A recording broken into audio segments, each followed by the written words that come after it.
सोच समझकर जब फैसले नहीं लिए जाते हैं तो उसका परिणाम क्या होता है, कोई इंडोनेशिया से सीखे। 2 महीने भी नहीं बीते हैं और बहुत महंगा पड़ गया है इंडोनेशिया को, तो वहीं बहुत ज्यादा फायदा मिल गया है। जहां एक तरफ ये सब कुछ हो रहा है तो वहीं दूसरी तरफ जापान क्या भारत के लिए भी मुसीबत बन सकता है, क्योंकि जापान में आ रहे हैं बड़े बदलाव और ये बदलाव चाइना, नॉर्थ कोरिया और भारत के लिए क्या मुश्किल बनेंगे। जानेंगे क्या है मामला, क्यों ऐसा कहा जा रहा है। इसके अलावा बहुत कुछ, आइए जानते हैं इन खबरों को विस्तार से। ये जो जापान को देख रहे हैं आप, ये छोटा सा देश जापान, इस जापान ने द्वितीय विश्व युद्ध से पहले जो तहलका मचाया दुनिया में, दुनिया उसे भूल नहीं सकती है। उस वक्त ये जापान बहुत क्रूर हुआ करता था, टेक्नोलॉजी के मामले में माहिर, अनुशासन प्रिय सैनिक और टाइम के पाबंद। सारी चीजें एक साथ मिल गई थी और ये जापान हो गया था निरंकुश, यानी इसके ऊपर कोई भी ताकत इस्तेमाल नहीं हो पा रही थी। जापान का मन इतना ज्यादा बढ़ गया था कि इस छोटे से देश ने जब प्रगति करना शुरू कर दिया, जापान को ऐसा लगने लगा कि अब कौन सा देश हड़पूं और कौन सा जमीन लूं और कौन से जमीन पर कब्जा करूं। जो नीति आज चीन की है वैसी ही नीति जापान की हो गई थी और जापान ने चीन पे हमला भी कर दिया था और चीन के लोग ये चीज भूलते नहीं है। जैसा कि हमने आपको बताया था कि शिंजो आबे जब 731 की जेट पर बैठकर सवार होकर जब इन्होंने फोटो सोशल मीडिया पर डाली या मीडिया में डाली तो बहुत ज्यादा बवाल मचा चीन के अंदर और दक्षिण कोरिया के अंदर। क्यों? क्योंकि उस वक्त जापानी सेना क्रूर हो गई थी कि ये चीनी लोगों को, दक्षिण कोरियन को पकड़कर उन पर बायोलॉजिकल वेपन का इस्तेमाल करते थे, परीक्षण करते थे, मतलब एकदम से जानवरों वाले हालात बना दिए थे। नानजिंग हत्याकांड को चीन भूलने नहीं देता है। नरसंहार हुआ था नानजिंग में और ये जापानी सैनिकों द्वारा किया गया था और चीन बार बार कहता है जापान से इसके लिए माफी मांगो। जापान ने आज तक माफी नहीं मांगी है, लेकिन चीन यादों में जिंदा रखता है। हर साल उसकी एनिवर्सरी मनाई जाती है क्योंकि जापान का खौफ उस वक्त जिस तरीके का था वो देखने को मिला था। पर अब क्या जापान कभी भारत के लिए मुसीबत बन सकता है? आखिर ऐसी बातें हो क्यों रही हैं? दरअसल शिंजो आबे की मौत के बाद जैसे ही लास्ट उनकी जो परफॉर्मेंस हुई, जो भी उनके जिसे अंतिम संस्कार या अंतिम यात्रा कहते हैं, उसके बाद किसीदा वापस पोजीशन पर वापस अपने ऑफिस पहुंचे। ऑफिस पहुंचने के बाद किसीदा ने एक ऐलान किया। किसीदा ने ये कहा कि शिंजो आबे जो काम अधूरा छोड़कर गए हैं उस काम को पूरा करने का वक्त आ गया है और हम पूरा करेंगे। शिंजो आबे का ऐसा कौन सा काम था? अमेरिका ने जब हिरोशिमा नागासाकी पे बम गिराया, परमाणु बम गिराया और उसके बाद जापान को अपने काबू में ले लिया, तब उन्होंने एक ट्रीटी साइन कराई थी जिस ट्रीटी के अनुसार जापान के लोग अपनी सेना नहीं रख सकते, जापान के लोग बड़े किस्म के हथियारों का विकास नहीं कर सकते, यानी जापान को एक तरीके से पंगु बना दिया गया था। जापान ने ये बात 50 साल तक मानी भी, लेकिन अब ऐसा हो गया कि जापान में शिंजो आबे ने कहा कि नहीं, ये जो नीति है ना,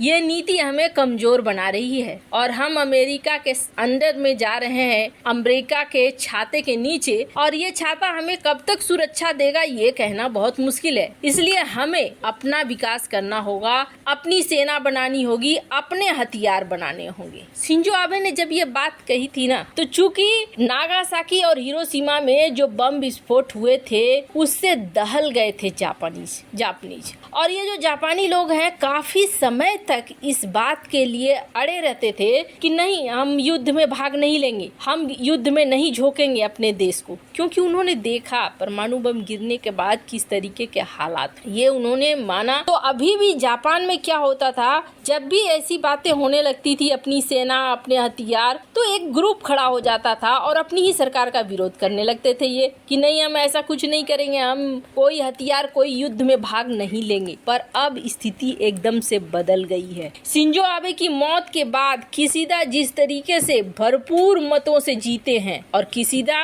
को ये वोट मिले हैं शिंजो आबे के समर्थन में, कहा जा रहा है कि एक बहुत बड़ा परिवर्तन जापान के अंदर आ चुका है और ये परिवर्तन है राष्ट्रवाद का। इस परिवर्तन के तहत राष्ट्रवाद की ये भावना अब धीरे धीरे जापान को आक्रामक बना रही है और ऐसे में साउथ कोरिया और चीन का डरना तो फिर भी है कि हाँ, पुराना इतिहास है इसलिए ये डर रहे हैं। पर प्रश्न ये उठता है, क्या भारत को डरने की जरूरत है? जैसे कि ये प्रिंट की आर्टिकल है, ये प्रिंट की आर्टिकल ये कह रही है कि भारत को डरने की जरूरत है, भारत में भी ऐसा हो सकता है इसका प्रभाव। लेकिन मुझे पर्सनली ऐसा नहीं लगता है। भारत के साथ इस वक्त जापान मिलकर आगे बढ़ना चाहता है और किसीदा जिस तरीके से पीएम मोदी के साथ पेश आते हैं उसे देखकर साफ तौर पर दिख रहा है। जापान ने बहुत बड़ा निवेश भी किया है भारत में। ऐसे में ये चीजें अभी काफी दूर की लग रही हैं जो कह रहा है प्रिंट। खैर, जहां एक तरफ जापान अपना मोड बदल रहा है तो वहीं दूसरी तरफ आखिरकार इंडोनेशिया को 2 महीने बाद समझ में आया कि उसने पैर कुल्हाड़ी पे मारी है, न कि कुल्हाड़ी पैर पे। हुआ ये है कि ऐसा फैसला लिया गया इंडोनेशिया की सरकार की तरफ से जिसे लेना मूर्खतापूर्ण माना गया।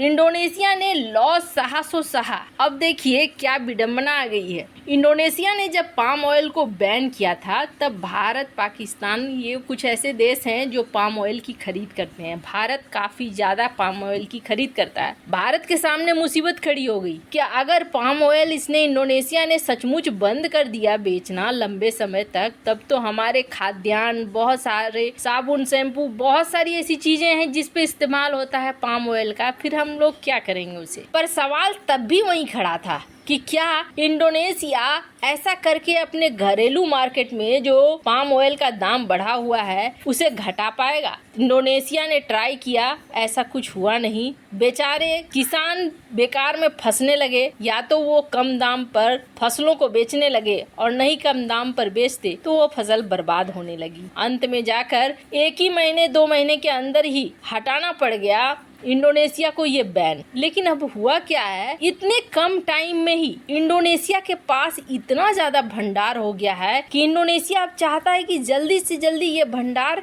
खत्म हो, दुनिया के देश इसे खरीदें। कई देश हैं जो इंडोनेशिया के पाम ऑयल बैन के बाद इन्होंने दूसरा ऑप्शन देख लिया। ऐसे में तुरंत से इन्हें ग्राहक भी नहीं मिल रहे हैं। तो भारत के लिए ये फायदे की बात यह है कि भारत अब इसका स्टॉक बड़े पैमाने पर खरीद सकता है। अब स्थिति ऐसी आ गई है इंडोनेशिया की कि इंडोनेशिया की सरकार जो लेवी लेती थी, यानी 1 टन पर $200 आपको सरकार को देने हैं, उसने वो भी बंद कर दिया है कि किसी तरीके से अब इस जंजाल से मुक्ति मिले। खैर, इसे ही कहते हैं अपरिपक्व निर्णय। वैसे जापान जो कर रहा है क्या वो सही है या नहीं, कमेंट कर अपनी राय जरूर बताएं। जल्द मिलते हैं अगले वीडियो में नई खबर के साथ।